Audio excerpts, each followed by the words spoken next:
Баршаңызға сәлем, менің YouTube каналыма қош келдіңіздер.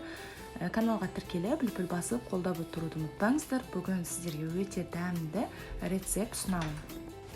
Бізге керегі пияз, 4-5 штук сарымсақ, тұз, лимонның шырыны, кәдімгі лимонның суын қоссаңыз да болады, қаймақ 25-15-20% бола береді, қара бұрыш, тәтті паприка және томат. Менде осындай ішінде бүтін қызанақтар бар томат. Егер осындай томат таппасаңыз, кәдімгі томатты да қолдана берсеңіз болады. Енді барлық заттарды қосып араластырып шығамыз. 2 ас қасық қаймақ, 3 ас қасық томат. Егер кәдімгі томатты қолдансаңыз, 2 есе аз қосуға кеңес беремін. Қара бұрыш, тәтті паприкамызды, 1 ас қасық лимон шырынын және 2 ас қасықтай тұзды саламыз. Пиязымызды тураймыз және сарымсағымызды майдалап, барлығын қосып араластырамыз. Маринатымыз дайын. Алдын ала жуып, тазаланып, кептірілген тауықтың аяқтарына маринатымызды қосып, жақсылап араластырамыз да, шамамен кем дегенде 1 сағаттай маринаттаймыз.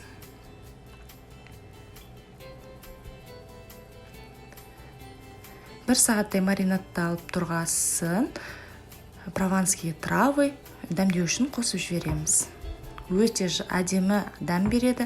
Тауықтарымыз осылай протеинге немесе осылай формаларға салып шыққасын, кәдімгі орегanoны үстіне осылай қойсаңыз, ерекше дәм береді тағы да. Енді тауықтардың аяқтарын 180 градус қызып тұрған пеште 50-55 минуттай пісіріп аламыз. Әзірге гарнирімізді дайындаймыз. 1 кесе күрішімізді жуып тазалап аламыз да, үстінен дәл сондай 1 кесе суды құямыз.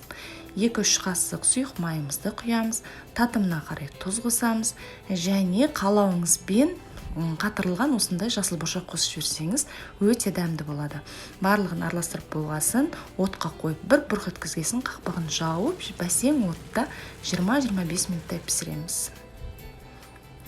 Гарниріміз шашылып, өте дәмді болып піседі және тауықтарымыз өте дәмді, жұмсақ болып балбырап піседі.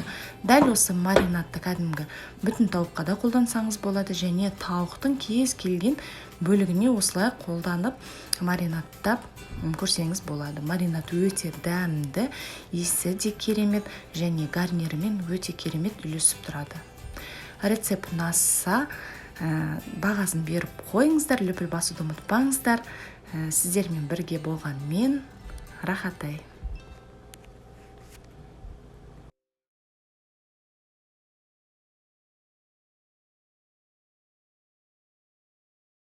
Және де менің инстаграм парақшама тіркелуді ұмытпаңыздар. Инстаграм парақшамда дәл осылай Рахатай деп аталады.